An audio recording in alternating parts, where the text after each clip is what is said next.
xibaar yu wér te wóor ca tàng-tàng ba abonnez-vous pour ngeen di mën di jot suñuy vidéo. jaajëfal nañu leen ci ànd beeg Buzz 221 HD ni ñu koy defee saa su ne rek di leen indil ay xibaar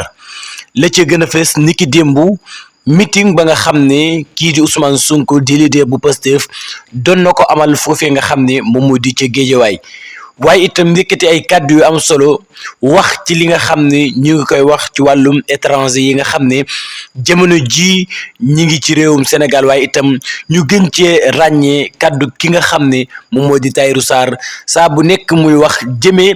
ci ñi nga xam ne ñoom ñoo di étranger yi nga xam ne ñi ngi ci réew mi di réewum Sénégal moom Ousmane Sonko nee na d'accordut ak benn yoon ñi nga xam ne ñi ngi wax ne étranger yi dañu leen a war a wàññi ci li nga xam ne moom moo di réew mi di réewum Sénégal kon nag moom Tahirou Sarr ca réaction boobee nga xam ne Ousmane Sonko am na ko war naa xam ne ki nga xam ne moom moo di Ousmane Sonko d'accordul benn yoon ci ñuy bot di ñi nga xam ne ñoom ñoo di étranger yi ci biir réew mi rawatina ñi nga xam ne saa bu nekk dañuy tudd seeni tur ñu di ñi nga xam ne ñoom ñoo di Guinéen wax na balaal ci ki nga xam ne moom moo di Amadou Ba di wax na nag leen la mu munta ñàkk mu di képp koo xam ne da ngay dugg ci réew mi dañu laa war a contrôler waaye itam xam ne yaa ngi dugg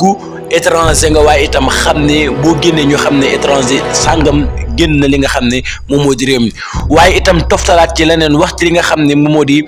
diggante réew yi nga xam ne parfois Sénégal bu bëggee doomu Sénégal bu bëggee dem bitim réew am li nga xam ne moom moo di visa moo koy tax a dem loolee nag moom Ousmane Sonko bëgg na loolee am ci li nga xam ne moom moo di réew mi di réewum Sénégal képp koo xam ne moo xam Amérique ngay jógee moo xam fa nga xam ne moom moo di France buy dugg ci réew mi di réewum Sénégal dangaa war a am li nga xam ne moom moo di visa moom Ousmane Sonko gis-gis boobee la daal di am ci projet kii nga xam ne moom moo di Tahirou Sarr mi nga xam ne ràññee nañ ko lool fii ci réewum Sénégal.